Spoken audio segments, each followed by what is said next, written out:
الحمد لله نحمده ونستعينه ونستغفره ونؤمن به ونتوكل عليه ونعوذ بالله من شرور أنفسنا ومن سيئات أعمالنا من يهد الله فلا مضل له ومن يضلله فلا هادي له ونشهد أن لا إله إلا الله وحده لا شريك له ونشهد أن سيدنا ونبينا ومولانا محمدا عبده ورسوله أرسله بالحق بشيرا ونذيرا وداعيا إلى الله بإذنه وسراجا منيرا وصلى الله تعالى عليه وعلى آله وأصحابه وبارك وسلم تسليما كثيرا كثيرا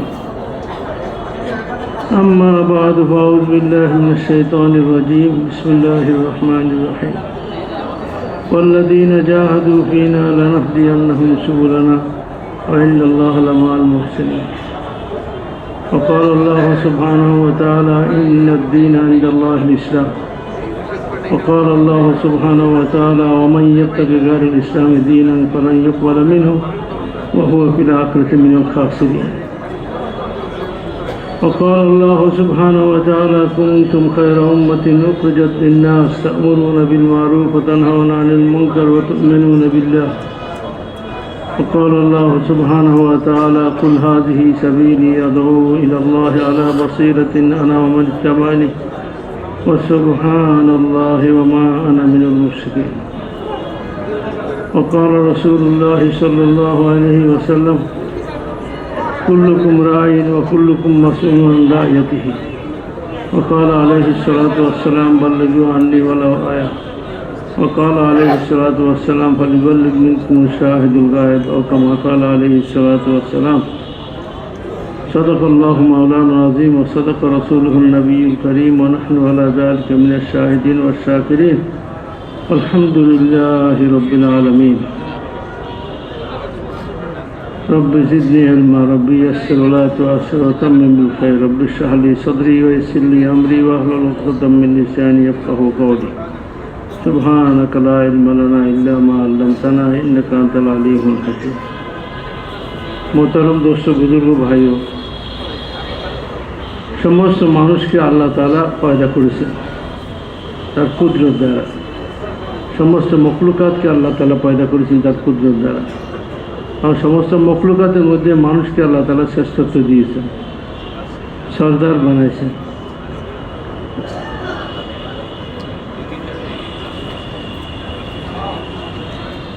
এই মানুষকে দুনিয়াতে আল্লাহ তাআলা পাঠাইয়া স্বাধীনভাবে ছেড়ে দেন নাই যে মানুষ দুনিয়াতে আসছে স্বাধীনভাবে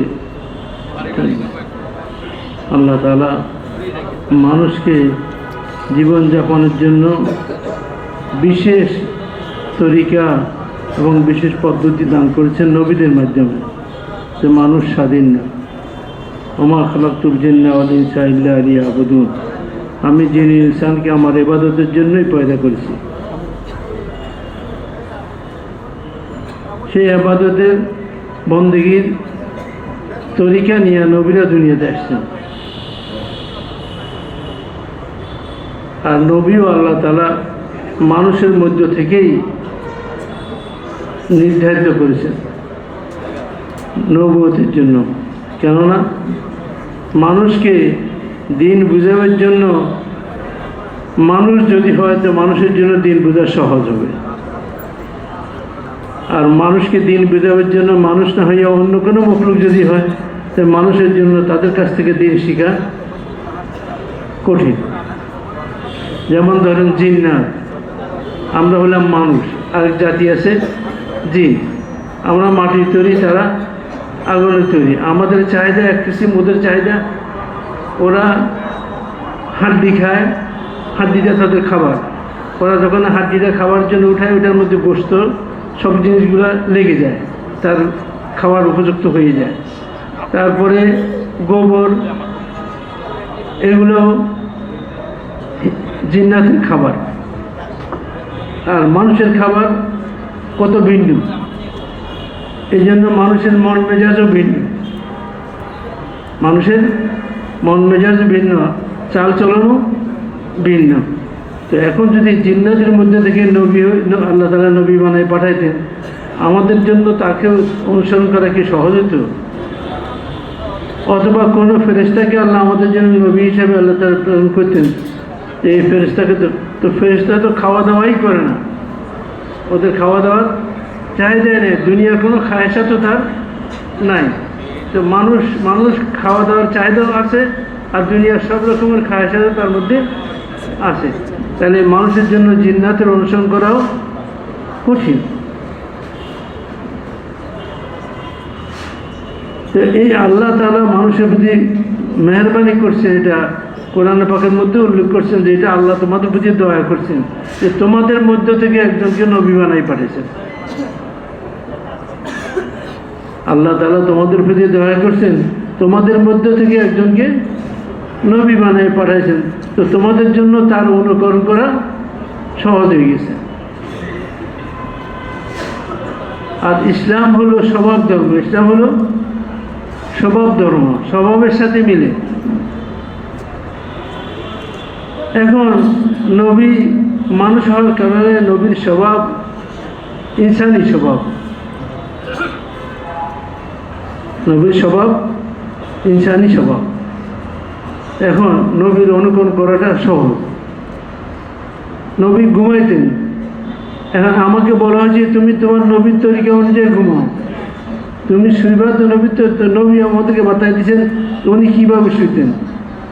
ওনার আহলিয়ারা ঘরওয়ালিরা উম্মতের কাছে নবীর ওই সময়ের অবস্থাগুলোকে বর্ণনা করছেন, দিনের ওই অংশটাকে উম্মতের কাছে পৌঁছাইছেন।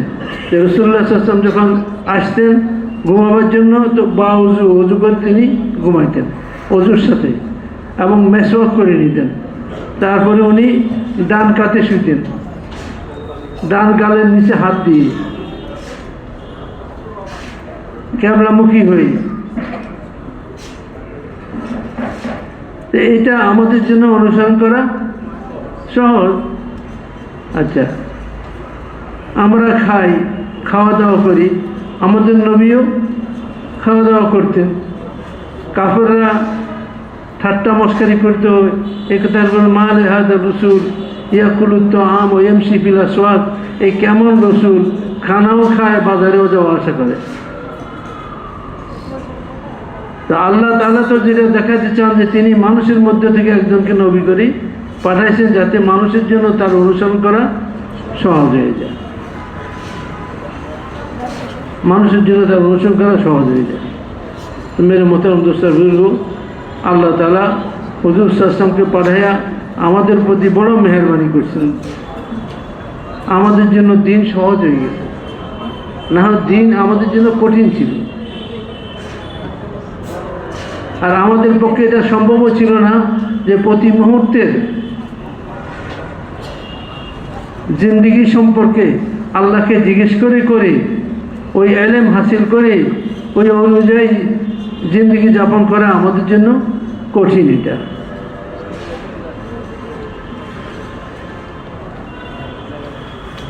আল্লাহ তাআলা এত আসান করে দিয়েছেন দিনকে যে মানুষের শরীরে শ্বাস প্রশ্বাস নেওয়া ছাড়াটা যেরকম সহজ, দিনের উপর চলাও ওইরকম সহজ, দিনের উপর চলাও সহজ। শ্বাস নিতে এবং ফেলতে আমরা টেরও পাই না, এত সহজভাবে শ্বাস আসে এবং যায়। ওই যে দিনকে আল্লাহ তাআলা সহজ করে দিয়েছেন, আর দিন ইউসর, দিন সহজ করে দিয়েছেন। তো এই দিনের তালিম নিয়ে নবীদেরকে আল্লাহ তাআলা পাঠাইতেন।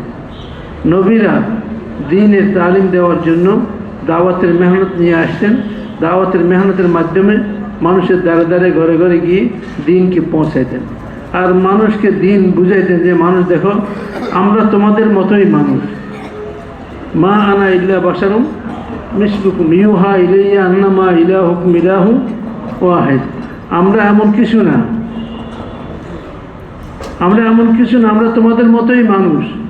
নবীরা বলতেন আমরা তোমাদের মতোই মানুষ, বেশ কম হলেও আমাদের উপর ওহী অবতীর্ণ হয়, তোমাদের উপরে ওহী অবতীর্ণ হয় না। ওহীর কারণে সার্বক্ষণিক আল্লাহ তাআলার সাথে আমাদের যোগাযোগ থাকে, আমাদের যোগাযোগ থাকে, তোমাদের সেটা আর নাই।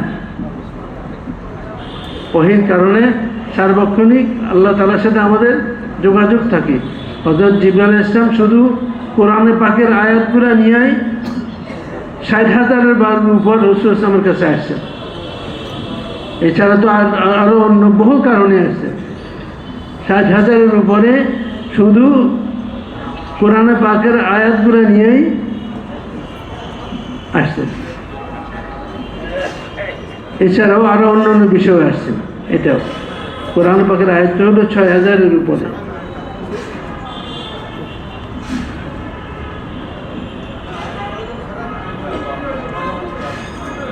সার্বিক বিষয় অন্যান্য সব বিষয়ে প্রায় 60,000 বারের উপর রাসূল সাল্লাল্লাহু আলাইহি ওয়াসাল্লামের কাছে আসছেন জিবরাইল আলাইহিস সালাম। এই ওহীর মাধ্যমে আমাদের আল্লাহ তাআলার সাথে সম্পর্ক পয়দা হয়। কারণ ওহী নিয়ে আসা হয় আল্লাহর কাছ থেকে, ফেরেশতার মাধ্যমে নবীর কাছে আসে, আর নবীর মাধ্যমে আমাদের কাছে পৌঁছে, আর নবী আমলিভাবে সেটা করে দেখাই দেন আমাদেরকে যে এখন এই হুকুম আল্লাহ তাআলা, এখন এই হুকুম আল্লাহ তাআলা। মেরে ভাইয়া বুজুর্গ, আল্লাহ তাআলা দিন দিয়েছেন, দিনের মেহনতও দিয়েছেন, এবং দিন শিক্ষা দেওয়ার জন্য মুআল্লিমও পাঠিয়েছেন আল্লাহ তাআলা। মুআল্লিমকে আম্বিয়া হামসাত তাসলিমাত। হুজুর সাল্লাল্লাহু আলাইহি ওয়াসাল্লাম ফরমান, ইন্নামা আনা মুআল্লিম, যে আমি তোমাদের জন্য শিক্ষক স্বরূপ, আমি তোমাদের জন্য শিক্ষক হিসেবে আসছি। ইন্নামা আনা বুইস্তু মুআল্লিমান, যে আমি মুআল্লিম হিসেবে, শিক্ষক হিসেবে আসছি। সমস্ত নবীরাই শিক্ষক হিসেবে আসছেন আল্লাহ তাআলার পক্ষ থেকে। তারা মানুষকে দিন শিখাইছেন, মানুষকে এটা বলে দিয়েছেন যে দেখো, তুমি যদি দিন মোতাবেক জিন্দগি যাপন করো, আল্লাহ প্রদত্ত এই এলেম অনুযায়ী জিন্দগি যাপন করো, আল্লাহ যে ইসলাম, দিন, শরীয়ত, এলেম দিয়েছেন, এই সবগুলোকেই একই অর্থ। ইসলাম, দিন, শরীয়ত এগুলো সব একই অর্থ, এলেম একই অর্থ। মাদ্রাসাগুলোর মধ্যে এলেম শেখানো হয় মানে দিন শেখানো হয়, এলেম শেখানো হয় মানে দিন শেখানো হয়। তো আল্লাহ তাআলা নবীদেরকে এই দিন শেখাবার জন্য পাঠিয়ে দেন, এবং তাদের উপরে ওহী অবতীর্ণ করতেন, আসমানি এলেম অবতীর্ণ করতেন। সেই অনুযায়ী ওনারা মানুষকে শিক্ষা দিতেন, তালিম দিতেন। মানুষ ওই অনুযায়ী যদি জিন্দগি যাপন করে, তো নবীরা তাদেরকে বলতেন, তাহলে তোমরা দুনিয়া এবং আখিরাতে সফলতা লাভ করতে পারবে। দুনিয়া আখিরাতের সফলতার আর কোনো বিকল্প পথ নাই, একটাই পথ, সেটা হচ্ছে দিন। দিন মোতাবেক চলো। দিন কি? সমস্ত নবীরা আল্লাহর পক্ষ থেকে জীবনযাপনের যে পদ্ধতি তরিকা নিয়ে আসছেন, রাসূলুল্লাহ সাল্লাল্লাহু আলাইহি ওয়াসাল্লাম যে পদ্ধতি ও তরিকা আল্লাহর পক্ষ থেকে নিয়ে আসছেন, ওইটাই দিন। দিন অন্য কিছু না। আর দিনকে আল্লাহ তাআলা মানুষের স্বভাবগত করে দিয়েছেন, স্বভাব বিরোধী না। স্বভাবগত হওয়ার কারণে দিনের উপর চলা সহজ। আপনি খানা খাইবেন, খানাটা বিসমিল্লাহর সাথে খাইলে তাহলে সেটা দিন হবে, আর বিসমিল্লাহর সাথে যদি না খান তাহলে এটা দিন হবে না। তো বিসমিল্লাহর সাথে খানা খাওয়াটা কত সহজ। হাত ধোয়া খানার আগে, এটা স্বভাবগত জিনিস, হাত পরিষ্কার করা। এমনকি যারা মুসলমান নয় তারাও এটা মানে যে খাওয়ার আগে হাত ধোয়া। ওরা বলে যে জীবাণু থেকে মুক্ত হয়, হাতের মধ্যে অনেক সময় জীবাণু থাকে। এগুলো তো তাদের দৃষ্টিকোণ থেকে। আমরা করবো ইসলামের দৃষ্টিকোণ থেকে। সেটা হচ্ছে যে আল্লাহ রসুল খাওয়ার আগে হাত ধুয়েছে। তো হাত ধোয়াটা এটা একটা স্বভাবের সাথে মিল রাখে, দিনের স্বভাবের সাথে মিল আছে।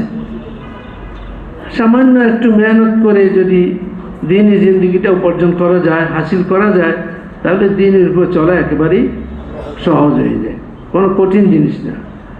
বাজারে যাওয়া আসা এটা মানুষের স্বাভাবিক জিনিস। মানুষের অনেক প্রয়োজন আছে যেগুলো পুরো করার জন্য তাকে কোথায় যেতে হয়? বাজারে যেতে হয়। এটা স্বাভাবিক জিনিস। কিন্তু যদি দিন মোতাবেক হয়, অর্থাৎ আল্লাহ রসুল সাল্লাল্লাহু আলাইহি ওয়াসাল্লাম এখানে কি তরিকা বাতাইছেন, সেই তরিকা অনুযায়ী যদি কেউ বাজারে যায়, ওই দোয়াটা পড়তে পড়তে বাজারে যায়, তাহলে পুরো বাজারে যাওয়া আসাটা কি হয়, দিন হয়ে যায়, এটা দিন হয়ে যায়। এক সাহাবী বাজারে যায়, প্রায় বাজারে যেতেন, তো গোলাম একদিন জিজ্ঞেস করলেন, হুজুর আপনি কেন বাজারে আসেন, কেন? বলে আপনি তো কোনো কিছু খরিদও করেন না, কোনো কিছু বিক্রিও করেন না, আমি দেখি যে আপনি খালি বাজারে আসি, এক মাথা দিয়ে ঢুকেন আর এক মাথা দিয়ে বাইরিয়া চলে যান, কী ব্যাপার? বলে তুমি জানো না, আমি বাজারে যাই শুধু সালাম করার জন্য মুসলমানদেরকে, সালাম করা সুন্নত, আর সালাম করা এটা আপনার সুন্নত, কিন্তু এর ওয়াজিব, এর জবাব দেওয়া ওয়াজিব। এবং সালামের মধ্যে বড় বরকত আছে। সালাম বেহেশতীদের আমল, সালামের আমল আল্লাহ নিজেও করেন। সালামুল কাওলাম মির রব্বির রাহিম, জান্নাতীদেরকে আল্লাহ তাআলা নিজের পক্ষ থেকে সালাম দিবেন, আসসালামু আলাইকুম ইয়া আহলাল জান্নাহ, এই জান্নাতবাসীরা আমার সালাম গ্রহণ করো। তো সালাম স্বাভাবিক জিনিস,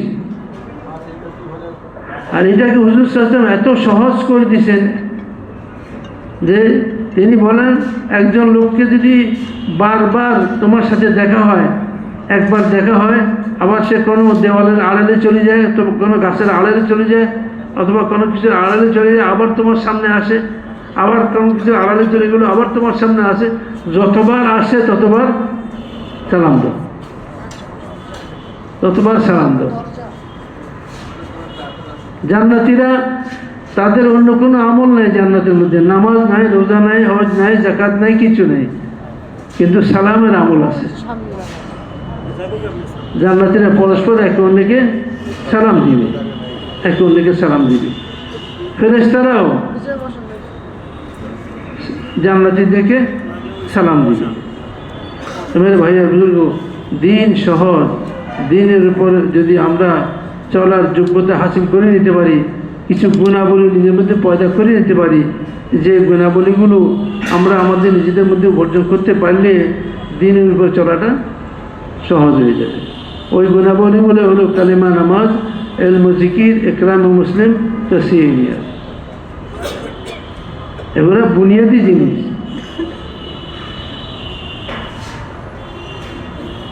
এই সিফাত, এই গুণাবলীগুলো যদি আমরা মেহনত করি, অর্জন করে নিতে পারি, তো দিনের উপর চলা আমাদের জন্য অত্যন্ত সহজ হয়ে যাবে। আমাদের জিন্দিগির সমস্ত কামগুলা দিন হয়ে যাবে।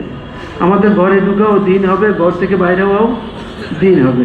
আমি ঘরে ঢুকে যদি আসসালামু আলাইকুম রহমতুল্লাহ বলে আমি ঘরে ঢুকে যদি এই আওয়াজে সালাম দিই, যে আওয়াজে সালাম দেওয়ার দ্বারা ঘুমন্ত লোকদের ঘুম ভাঙে না, জাগ্রত লোকরা শুনতে পারে। হুজুর সাল্লাল্লাহু আলাইহি ওয়াসাল্লামের বিবিরা বলেন, রাসূলুল্লাহ সাল্লাল্লাহু আলাইহি ওয়াসাল্লাম কোনোদিন রাতে দেরিতে আসতেন, কোথাও হয়তো আনসারদের এখানে গেছেন, কোথাও হয়তো কোনো জরুরি কাজে মশওয়ারাতে বসছেন, দেরি হতো, তো উনি দেরি করার কারণে আমরা ওনার খাবারটা তৈরি করি, ওইটা খাটের নিচে রেখে দিতাম, খাটের নিচে রেখে দিতাম, যাতে উনি আসি খাইতে পারেন। তো রাসূল সাল্লাল্লাহু আলাইহি ওয়াসাল্লাম যদি আসতেন, হযরত আয়েশা রাদিয়াল্লাহু আনহা ফরমান, এই আওয়াজে সালাম দিতেন, দরজা খুলতেন, যাতে ঘুমন্তদের ঘুম নষ্ট না হয়, জাগ্রতরা শুনতে পারে। আখলাক, ইসলামের মধ্যে এটাকে আখলাক বলে, পারিবারিক জীবন, এটা মুআশারা, যেটাকে বলে মুআশারা, ইসলামী মুআশারা, পারিবারিক ও সামাজিক জীবনে একজন মুসলমানের করণীয় কি, একজন মুসলমানের অবস্থান কি হবে, একজন মুসলমানের আচার আচরণ ব্যবহার কি হবে, একজন মুসলমানের সাথে লেনদেন কি হবে, উঠে বসা কিরকম হবে, সম্পর্ক কিরকম হবে, ভাষা ব্যবহার কিরকম হবে, এই পারিবারিক এবং সামাজিক মুআশারা আজ আমরা হারিয়ে ফেলছি, যার কারণে হাজারো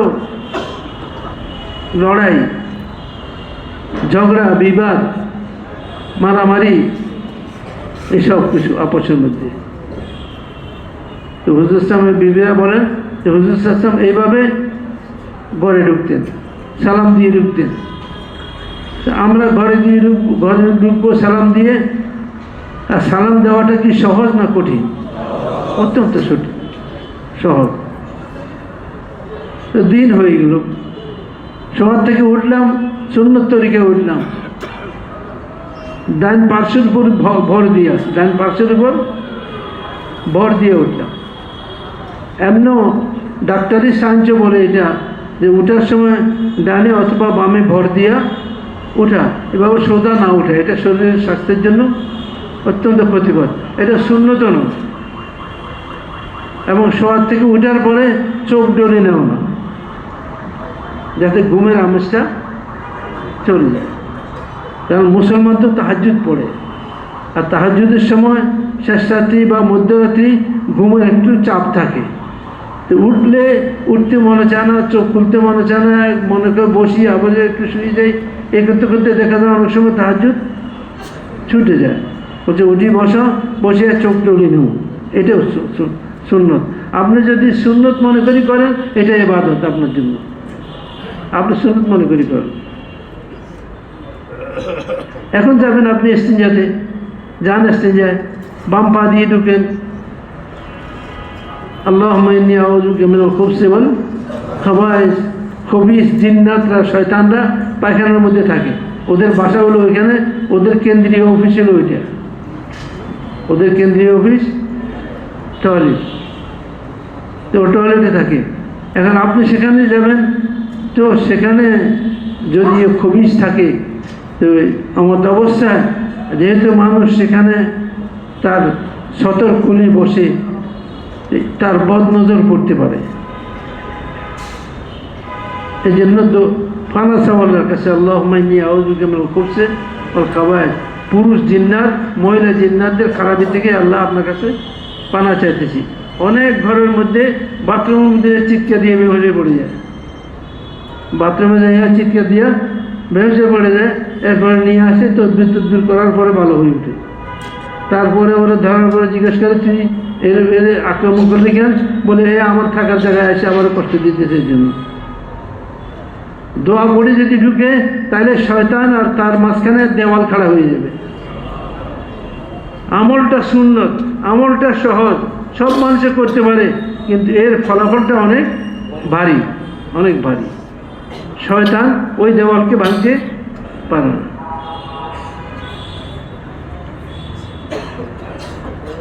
এমনকি শরীয়তে আমাদেরকে এটাও পাঠিয়েছে, কতটুকু তুমি সতর খুলবা টয়লেটের মধ্যে, ততটুকু খুলো যতটুকু খোলার প্রয়োজন আছে, প্রয়োজনের বেশি না।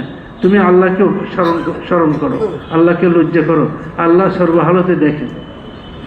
সেহেতু একবারে পুরোপুরি উদাম হয়ে বসিও না, যতটুকু তোমার দরকার ততটুকু। শরীয়তের তালিম এগুলা। আমাদের জিন্দগির মধ্যে যত পেরেশানি আসছে এগুলো এই কারণে যে আমরা শরীয়ত থেকে দূরে সরে গেছি। আমরা তাহাজ্জুদকে তো বড় ইবাদত মনে করি, কিন্তু বাম পায়ে বাতের খালায় ঢুকে ডান পায়ে বাইরে হওয়া, দোয়া পড়া, এটাকে ইবাদত মনে করি না। এটাও ইবাদত।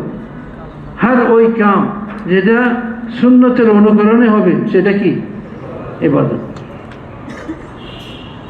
গুফরানাকা আলহামদুলিল্লাহিল্লাযী আযহাবা আন্নিল আযাম ওয়া আফানি, বেরিয়েছে। বাম পা বাইরে দিয়ে আসি, এ দোয়া পড়েন। ডান পাও বাইরে দিয়ে আসি, ডান পাও দিয়ে আসি, দোয়া পড়বেন। বাইরে আসি দোয়া পড়বেন, ভিতরে না। এখন নামাজ পড়েন, সুন্নত তরিকায় পড়েন। নামাজের রুকু সেজদাগুলোকে সুন্নত তরিকায় আদায় করেন।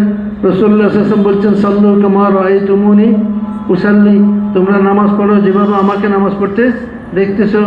আর মুহাদ্দিসিন ইকরাম বলেন, এখানে শুধু নামাজ উদ্দেশ্য নয়, পুরা জীবন উদ্দেশ্য, যে তোমার পুরা জীবন এইভাবে কাটাও যেভাবে আমি কাটাইছি।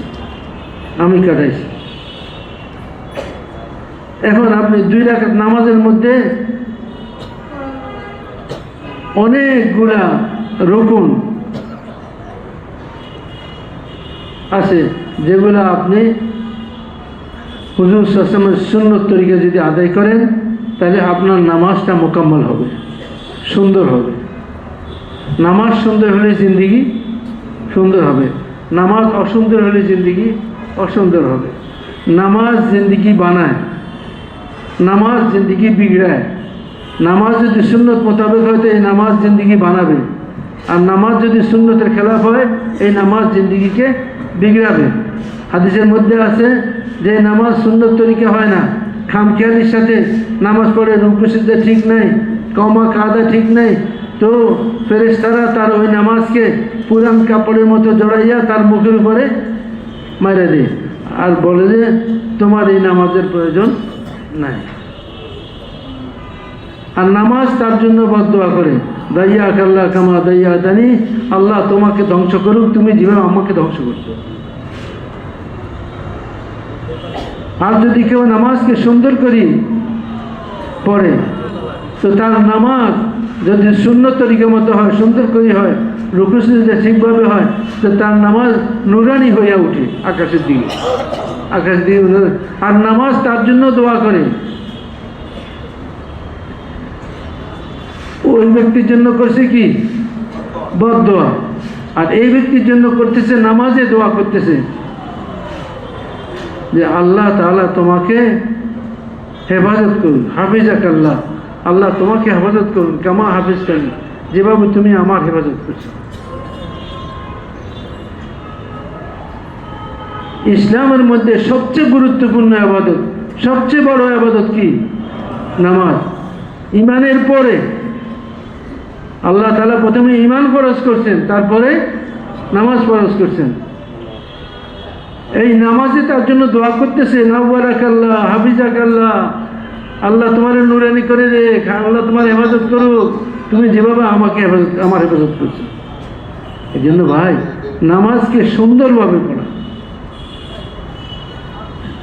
সুন্নত মোতাবেক পড়া, আর আমলকে সুন্নত মোতাবেক করার চেষ্টা করা, কোশিশ করা, তাহলে ইনশাআল্লাহ আমলের তাসির আমাদের জিন্দিগির উপর পড়বে।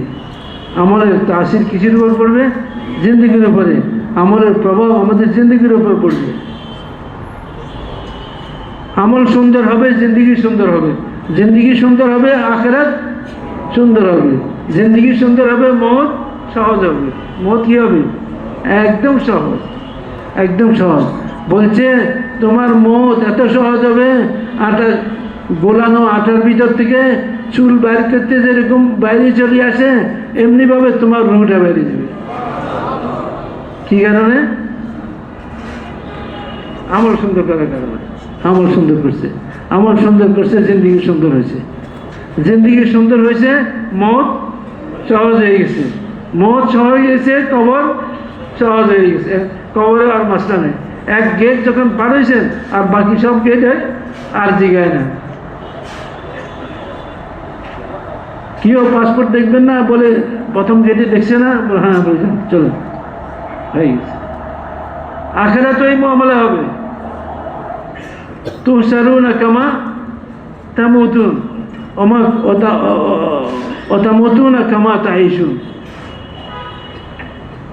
তুহশারুনা কামা তামুতুন, তোমরা ওইভাবে তোমাদের হাসর হবে যেভাবে তোমাদের মৃত্যু হবে। হ্যাঁ, তুহশারুনা কামা তাঈশুন, কামা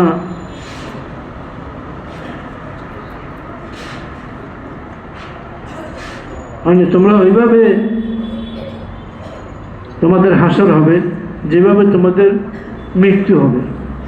আর মৃত্যু তোমাদের ওই অবস্থায় হবে যে অবস্থা তোমরা জীবনযাপন করবে, যে অবস্থা তোমরা জীবনযাপন করবে। তোমাদের জীবনযাপন যেরকম মওতও ওইরকম, আর মওত যেরকম হবে আখিরাতের মামলাও ওইরকম। আল্লাহু আকবার। রাসূলুল্লাহ সাল্লাল্লাহু আলাইহি ওয়াসাল্লাম কোনো সাহাবীর উপরে তার কবরস্থানে গিয়ে দোয়া করতেছেন আর বলতেছে যে আল্লাহ এর উপরে আমি রাজি আছি, আপনিও তার প্রতি রাজি হয়ে যান।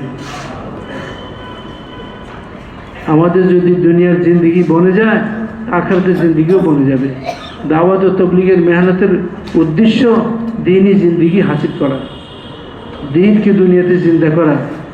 বেদিনীকে দুনিয়া থেকে খতম করা,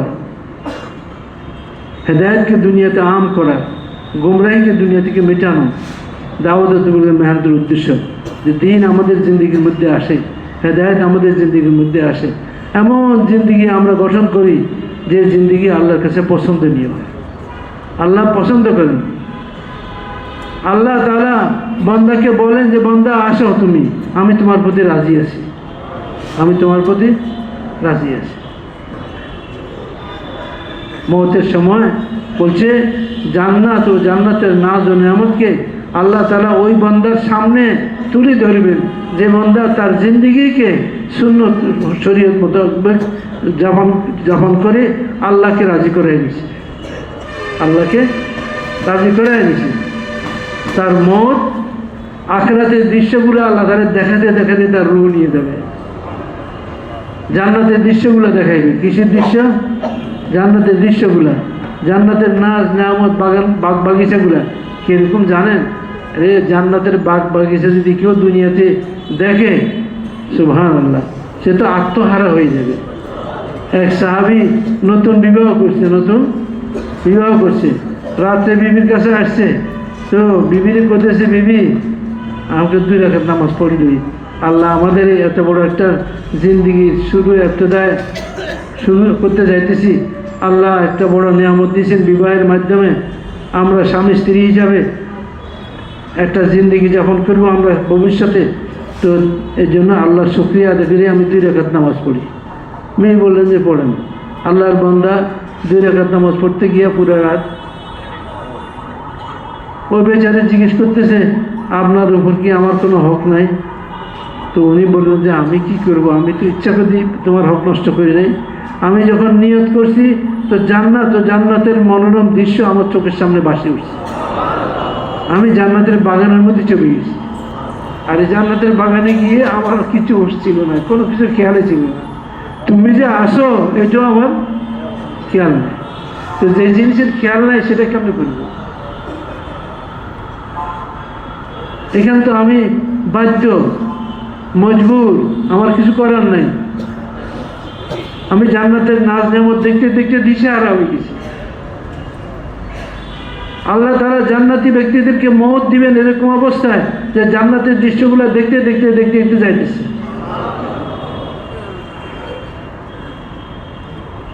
মেরে ভাইয়া বুঝলো, দিন যদি জিন্দগির মধ্যে আসে সব কিছু আসা, কিন্তু জিন্দগির মধ্যে দিন আনাটা সহজ না, মেহনত ছাড়া আসে না।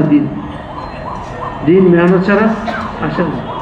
হুজুর সাল্লাল্লাহু আলাইহি ওয়াসাল্লাম সাহাবাদেরকে মেহনত করেছে, মেহনতের মধ্যে লাগাইছে যে মেহনত করো, দিন শিখো। সাহাবা কেরাম মেহনত করছেন, দিন শিখছেন। দিন যখন জিন্দগির মধ্যে আসছে সব কিছু তাদের জন্য সহজ হয়ে গেছে, আসান হয়ে গেছে।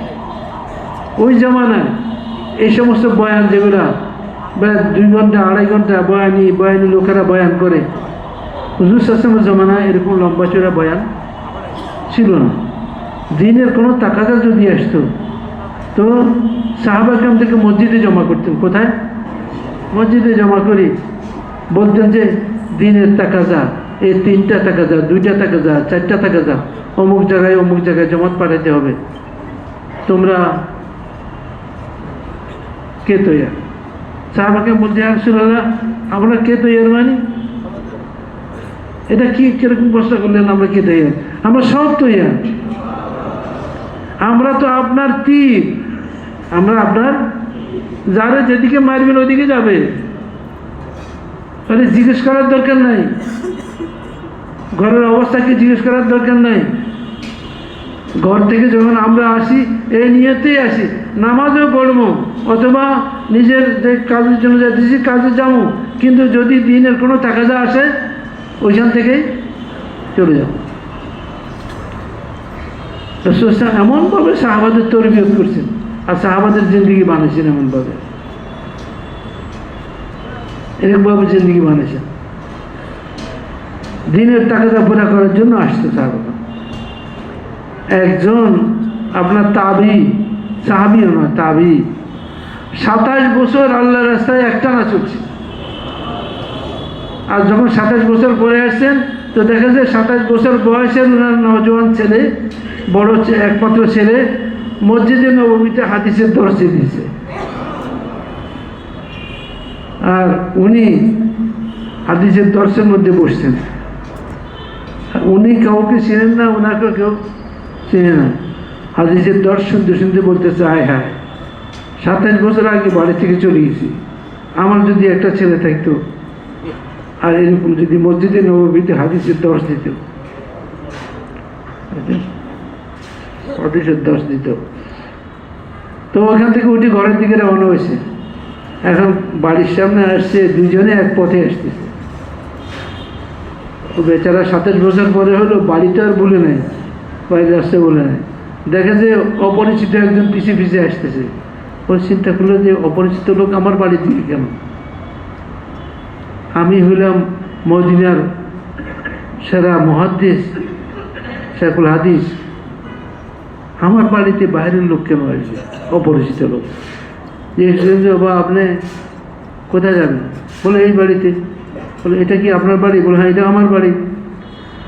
অসম্ভব, কোথায়? এটা আমার বাড়ি। আপনি মদিনার যে কোনো লোককে আমার কথা জিজ্ঞেস করেন, অনেক লোক জমা হয়েছে, সবাই বলছে মিয়া, বুড়া মিয়া, তোমার মাথার মধ্যে কোনো সমস্যা আছে। এই নিয়ে আমাদের মুহাদ্দিস ইমামুল হাদিস মসজিদে নববীতে দর্শ দে, তুমি কার সাথে তর্ক বিতর্ক করতেছ? এটা ওনার বাড়ি। তো ওনার কি নাম ছিল? রবিয়া। শেখের নাম, শেখের বাবার নাম।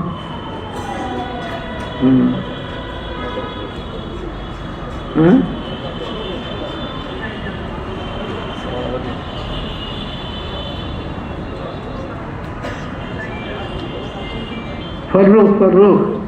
ফররুখ।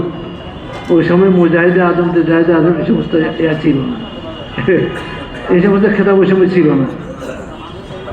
ফররুখ হিসাবে উনি পরিচিত ছিলেন। তো ওনার বিবি ঘর থেকে 2 বাপ বেটা তর্ক বিতর্ক শুনতেছেন।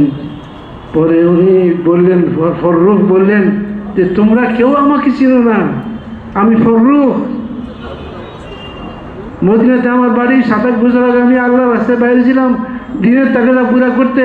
এক তাকাদা পুরা করলে আরেক তাকাদা, আরেক তাকাদা পুরা করলে আরেক তাকাদা। এর কারণে আসতে পারিনি, 27 বছর হয়ে গেছে।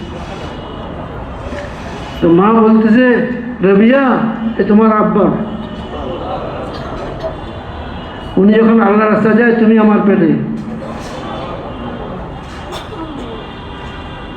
তো বাপ বেটা গোলাগুলি করে ভিতরে আসছে। ভিতরে আসার পরে বিবিনি জিজ্ঞেস করতেছে, আমি তোমার কাছে কিছু আমানত রেখে গেছিলাম, তোমার কাছে কিছু আমানত রেখে গেছিলাম, আমার আমানতগুলো কি করছো? বিবি বলতেছে, আপনি যে আমানত রাখি গেছেন সেটা একদিকে, আর এই ছেলে আপনার রবিয়াতুর রায় মসজিদে নববীর মুহাদ্দিস, এটা আপনি সন্তুষ্ট না? আপনার যা দিয়ে গেছেন টাকা পয়সা, সেগুলোর মোকাবেলা এটা সন্তুষ্ট না? এটাই তো উনি বলেন যে আলহামদুলিল্লাহ। তো উনি বললেন যে আমি আপনার একটা পয়সাও নষ্ট করিনি, সব টাকাগুলো এই ছেলের পিছনে খরচ করছি, এই ছেলেকে মানুষ বানাইছি। এরকম একটা সমাজ গঠন করার জন্য দাওয়াত মেহনত।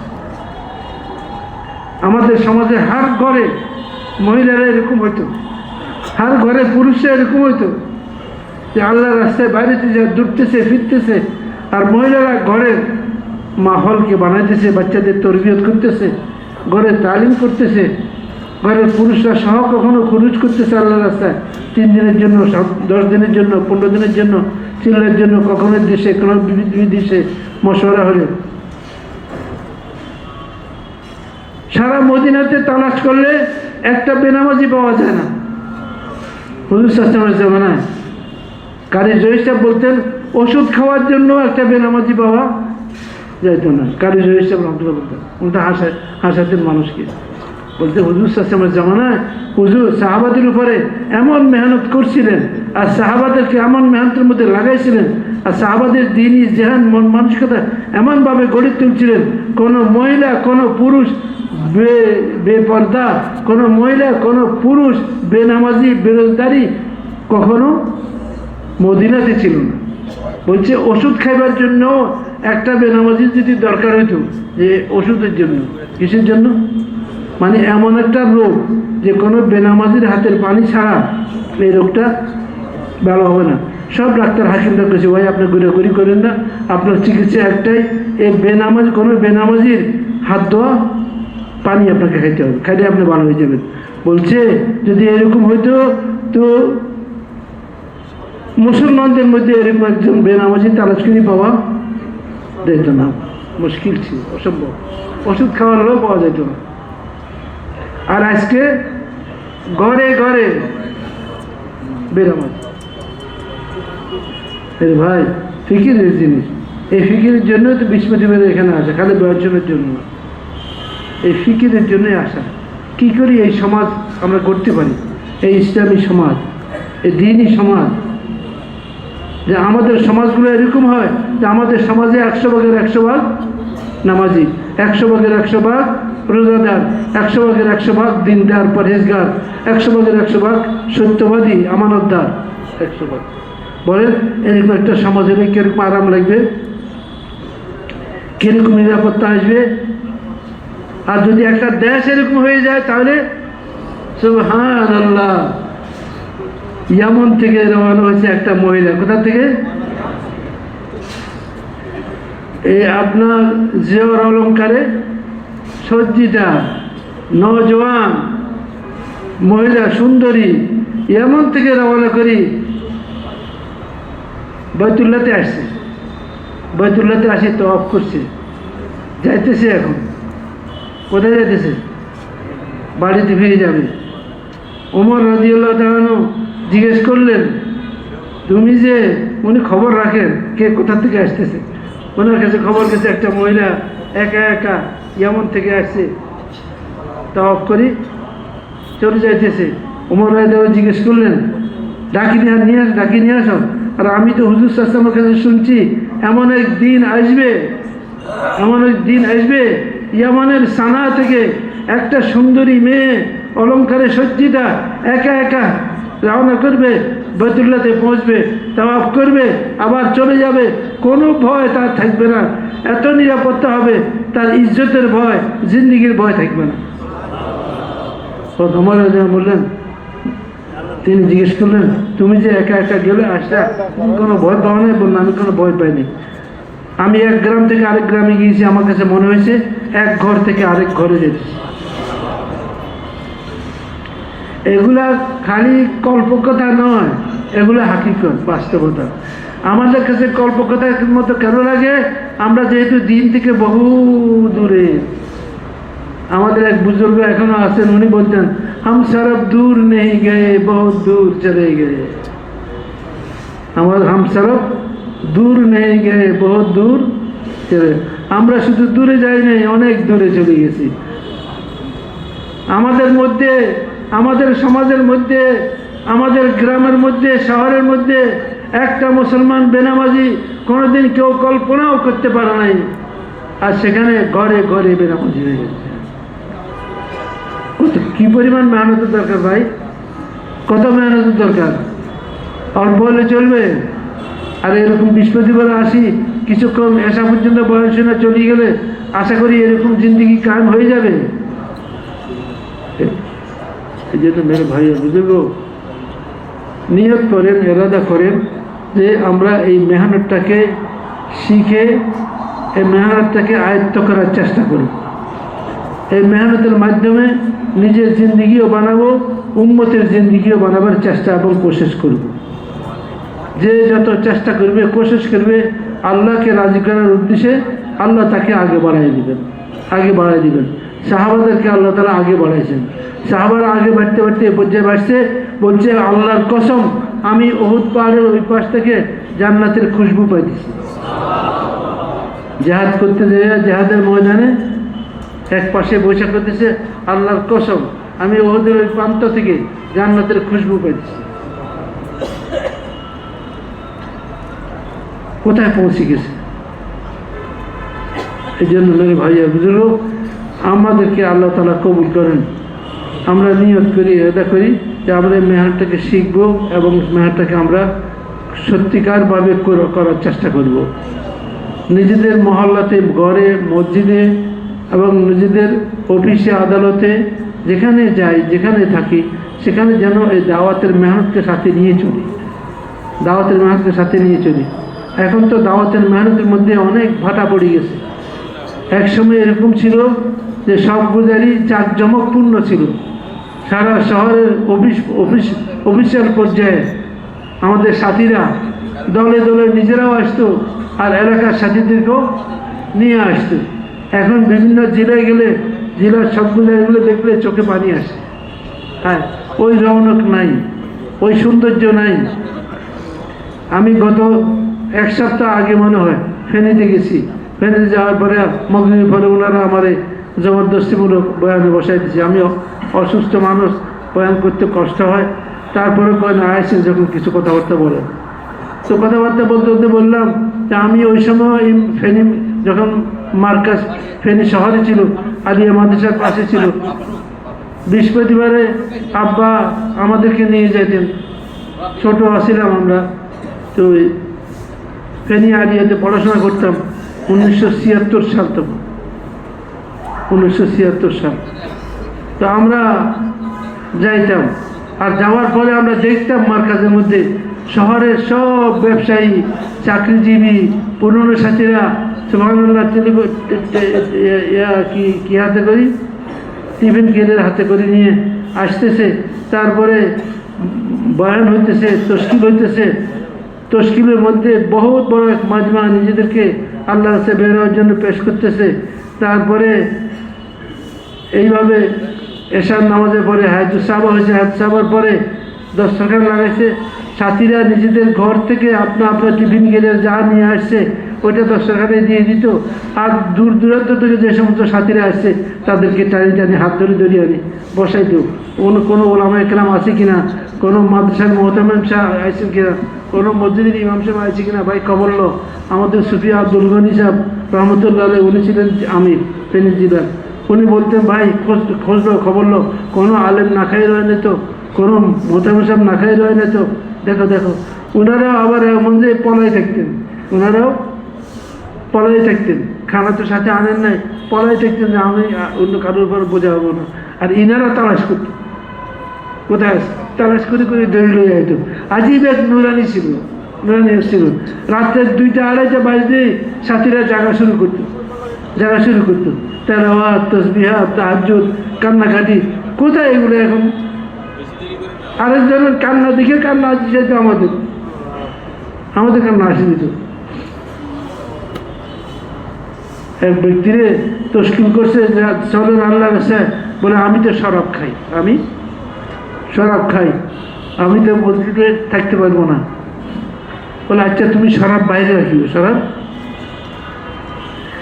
রাখিও, যখন মসজিদে আসে ভালো করে কুলি করে মুখ পরিষ্কার করে আসে। তো সারাদিন রয়েছে, তাহাজ্জুদ এশার নামাজের পরে ওর পাশে শুছে। আর সে রাত্রে উঠি আল্লাহর কাছে, মধ্যরাত্রে উঠি আমার কান্না শুরু করছে, আল্লাহ আমার যতটুকু করার ছিল আমি করছি, আমি এতটুকু করছি। ওরে বুঝাই শুনে আপনার ঘরে নিয়ে আসছি, আল্লাহ বাকিটা আপনি করে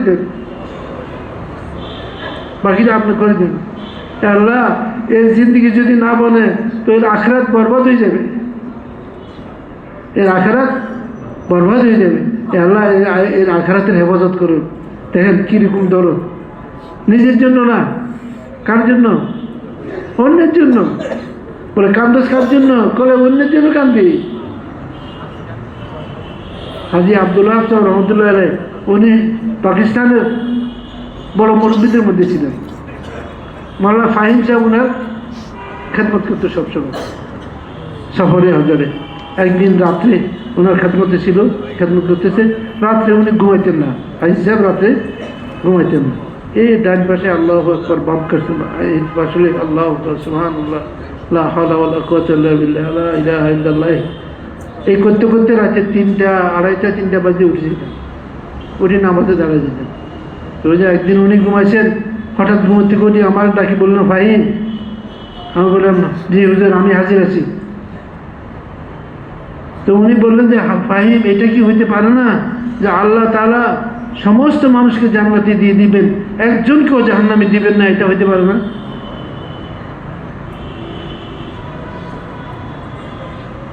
এই দরদ পয়দা করা, এই ব্যথা পয়দা করার জন্য উম্মতের, হায় এই উম্মতের কি হবে? যেভাবে উম্মত দিনকে ছাড়তেছে, যেভাবে উম্মত দিন হারা হয়ে চলতেছে, এইভাবে যদি মৌত হয় তো আখিরাত কি হবে? চোখের পানি ফেলায় ফেলায়, ইয়া আল্লাহ উম্মতের আখিরাত বানাই দেন, ইয়া আল্লাহ উম্মতের আখিরাত বানাই দেন, ইয়া আল্লাহ উম্মতের আখিরাত ধ্বংস হওয়া থেকে হেফাজত করুন। কাঁদতে হবে, আল্লাহ বের হইয়া কাঁদতে হবে, চোখের পানি ফেলতে হবে। সাহাবায়ে কেরামদের দিলে আল্লাহ রাসূল সাল্লাল্লাহু আলাইহি ওয়াসাল্লাম ওই দরদ পয়দা করে দিয়েছিলেন। এক যুদ্ধের মধ্যে কিছু মুসলমান কাফেরদের হাতে ধরা পড়ছে, আর কিছু কাফের মুসলমানদের হাতে। এখন বন্দি বিনিময় হবে। কি বিনিময় হবে? বন্দি বিনিময় হবে। তো বলছে এইভাবে হবে যে মুসলমানদের কাছে যাইতে চায় সে মুসলমানদের কাছে যাইতে পারবে, যে কাফেরদের কাছে থাকতে চায় সে কাফেরদের কাছে থাকবে। তা এখন যখন এটা শুরু হলো যে একজন যদি মুসলমানের দিকে চলে আসতো, সাহাবায়ে কেরাম খুশিতে আল্লাহু আকবার এত জোরে বলতো যে ঘর কাঁপি উঠত খুশিতে, যে মুসলমানের সংখ্যা বাড়ল। আর যদি কেউ কাফেরদের সাথে থাকতে তৈরি হতো, তো মুসলমানদের কাছে এরকম মনে হইতো যে তার ছেলে মারা গেছে, তার বিবি মারা গেছে, তার পুরা সংসার ধ্বংস হয়ে গেছে। কতদিন মেহনত করলে এই অবস্থা দিনের মধ্যে পয়দা হবে? 3 চিল্লা দিলে, 3 চিল্লা, এগুলো তো কতগুলো তরতি।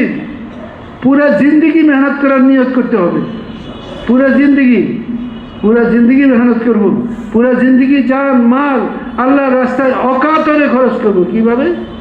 অকাতরে খরচ করব, দ্বিধা করব না আল্লাহর রাস্তায় খরচ করতে। তৈরি আছি ভাই ইনশাআল্লাহ। আল্লাহ সবাইকে দোয়া, আমার জন্য একটু দোয়া করিয়ে।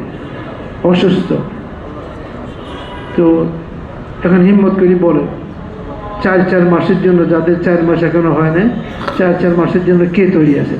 দাঁড়াই বলে, এখনো 4 মাস হয় না। দাঁড়ান ভাই, দাঁড়ান ভাই, দাঁড়ান ভাই, হিম্মত করে দাঁড়ান, মেহরবানি দাঁড়ান। ওই ভাইয়ের নামটা কে লিখবে ওইখানে? আছে কেউ? আচ্ছা, কি আপনার নাম লিখনেওয়ালা? আচ্ছা ভাই, দাঁড়ান ভাই, হিম্মত করে দাঁড়ান।